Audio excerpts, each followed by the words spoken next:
Okay, सो जो आज हम पोएम करने वाले हैं उसका नाम है सोनेट 18। ये विलियम शेक्सपियर ने लिखा है। एंड स्टार्ट करते हैं। Shall I compare thee to a summer's day. देखिए, ये सेटिंग जो है वो इंग्लैंड की है। विलियम शेक्सपियर इंग्लैंड के रहने वाले हैं। तो उन्होंने समर के दिन के साथ, समर एक गर्मी के दिन के साथ कंपेयर किया है अपने एक यंग मैन को, है ना, जो तो क्यों किया है ऐसा? ये इसलिए किया है क्योंकि इंग्लैंड में बहुत ही ठंडा जगह है, पोल्स के पास है। तो वहाँ पे गर्मियाँ बहुत ही अच्छी होती है। पूरे साल भर ठंडी रहती है। तो जब भी समर आता है तो लोगों को बहुत अच्छा फील होता है ना। तो इसीलिए ये बहुत ही ट्रेजर्ड है ना। तो इसीलिए जो विलियम शेक्सपियर है, उन्होंने अपने इन पर्सन का, ये जो उनके बिलवर्ड है एक तरह से, उनको कंपेयर किया है समर के दिन के साथ। तो यहाँ पे वो बोल रहे हैं, क्या मैं आपका कंपैरिजन करूँ एक समर के दिन के साथ? और फिर यहाँ पे बोलना है क्यों, है ना। उन्होंने बोला है 2 बार, ये अभी इंग्लिश में यूज नहीं होता, बट इसका मतलब है यू आर, है ना, क्योंकि आप हो और भी ज्यादा लवली। समर के कंपैरिजन में आप ज्यादा लवली हो और आप उससे ज्यादा टेम्परेट हो। नाउ लवली मीन सबको पता है, बट देन टेम्परेट का मतलब होता है सेल्फ रिस्ट्रेंट दिखाना, शो करना, या फिर मॉडरेट, जो एक्सट्रीम में मूव ना कर रहा हो, जो ना ज्यादा गर्म हो ना ज्यादा ठंडा हो, ना, जो बिल्कुल बीच में हो। तो उसे हम कहते हैं टेम्परेट। रफ विंड्स, तो अब इन 2 लाइनों में वो समर को थोड़ा सा और एक्सप्लेन करने वाले हैं, समर की बुराइयां निकालने वाले हैं। तो कहते हैं rough winds do shake the darling birds of me, कि जो समर के टाइम पे जो हवाएं होती है वो बहुत ही रफ होती है, और वो क्या करती है, जो प्यारी प्यारी बर्ड्स, कलियां होती है मई के टाइम खिलने वाली, मई मंथ में खिलने वाली, वो उसे बहुत ही रफली खिला देता है, बहुत रफली ट्रीट करता है उनके साथ। And summer's lease hath all too short a date. See lease मतलब वो कॉन्ट्रैक्ट होता है, जो आप लीश पे किसी को कुछ देते हैं। तो यहाँ पे ये बोला है कि जो समर का लीश है, जो समर कुछ ही टाइम के लिए आता है, वो उसके पास ज्यादा दिन होते नहीं है, वो बहुत कम दिन के लिए ही एग्जिस्ट करता है ना। फिर वो दोबारा चला जाता है, फिर दोबारा वापस आता है। तो ये रहा हमारा पहला स्टैंजा।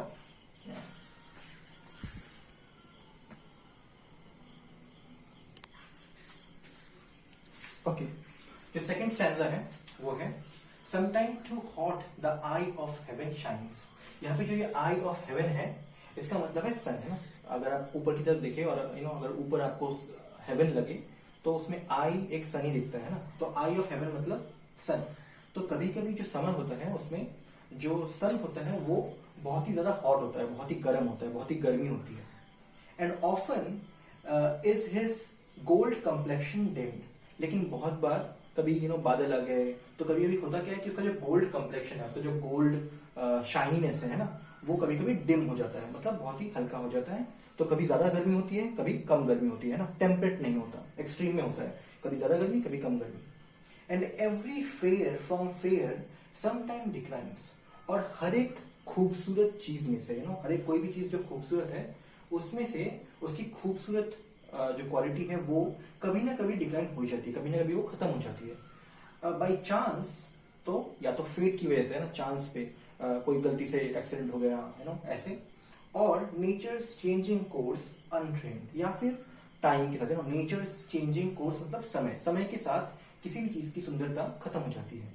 तो यही कहता है कि या तो चांस से हो जाएगा या फिर टाइम कर देगा। अनट्रेंड जो यहाँ पे दे रखा है, इसका मतलब ये है कि without any fashion, without any decoration. तो आपके कितना भी आप ब्यूटीफुल हो, कभी ना कभी वो ब्यूटी जो है वो चली जाएगी।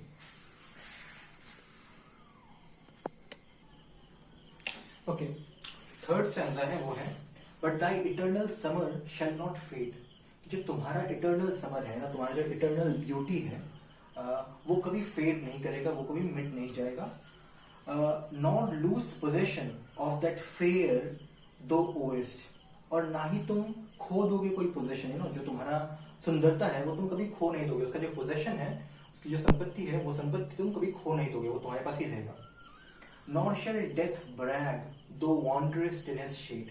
ना ही कभी जो डेथ है, मरण है, वो ब्रैग कर पाएगा कि तुम उसके शेड के अंदर वॉन्डर कर रहे थे, घूम रहे थे, है ना, कि तुम भी मर सकते हो या तुम मरण का वेट कर रहे थे। ये डेथ कभी ब्रैग नहीं कर पाएगा क्योंकि तुम कभी मरोगे ही नहीं।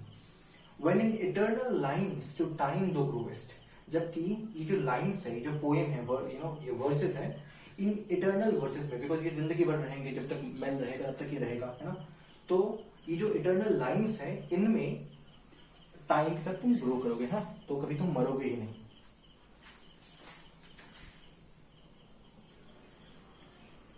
ओके, तो लास्ट 2 लाइन है सॉनेट का।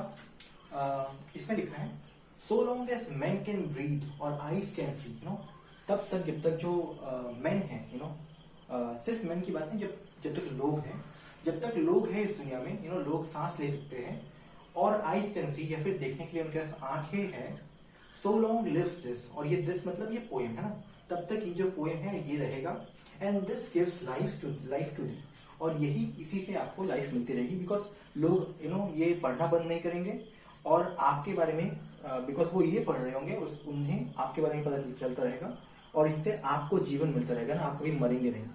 वो कहते हैं ना कि एक आदमी तब मरता है जब उसके बारे में लोग भूल जाते हैं, उसके बारे में बातचीत करना बंद कर देते हैं। तो बिकॉज ये कभी बंद नहीं होगा, है ना, लोग हमेशा सुनते रहेंगे और इससे उनका जो वो पर्सन है, उनका जो फ्रेंड है, वो हमेशा जिंदा रहेंगे।